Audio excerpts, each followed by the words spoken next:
South Dakota State looking for their 5th straight win against North Dakota State. Bison seeking their first ranked win of the season. And it's 4th and short for NDSU in the red zone. Cam Miller fakes the quarterback dive, floats over the middle. What a finger grab by Joe Stuffle inside the 5. 1st and goal, Bison.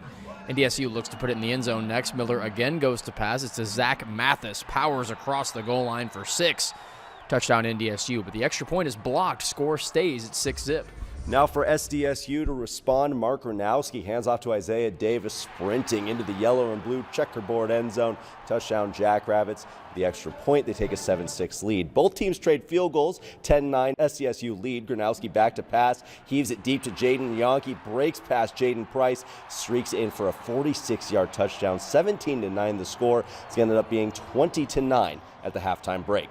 South Dakota State hanging on for a 33-16 win from there, securing the 4th Dakota Marker trophy in a row. Took them some time to realize that they needed to run over and get that trophy, but they did celebrate it with their student section. Now it's on to bigger and hopefully better things for North Dakota State. They have to recover from this one quickly. Not a lot of time before a potential playoff berth. Well, when we talked about winning 4 markers in a row for South Dakota State, that's 5 wins total over the Bison if you include the national championship game. Last time that happened was when the airplane was invented. So it's been a little bit. I think it was 1909, 1917. That little marker was sort of when they were getting the marker all in a row and getting these big wins. And so sort of both teams, we were talking about getting these hard wins in a row coming up next. Both teams have tough teams ahead. And for NDSU, they really have to win these big games to get themselves back in the postseason picture, which is something that we wouldn't thought we'd be saying in November. No, it's definitely not. We talked to the Bison a little bit after the game about what they have to do moving ahead with the playoffs right around the corner. We got to take care of next week, right? I mean, that's what it is. It's all you can worry about is one at a time. So just had a great conversation with the team, and the only thing that matters is getting back home and making sure that we get ready. We're going to recognize our seniors next week.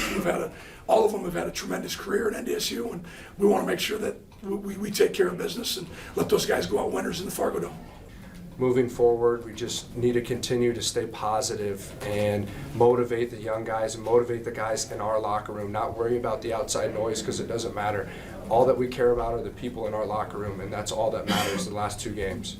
That's going to do it for us tonight from South Dakota. We'll be checking in with a much more regularly scheduled program next week. The Bison are back in the Fargo Dome hosting another tough opponent. Southern Illinois coming up next. Top 10 team. A top 10 team, another tough matchup. Oh, yeah. And they need every win we can get as we move ahead here. So we'll see what happens as the season rolls on here in Brookings. Devin Fry, Jack Wallace, Valley News Live Sports.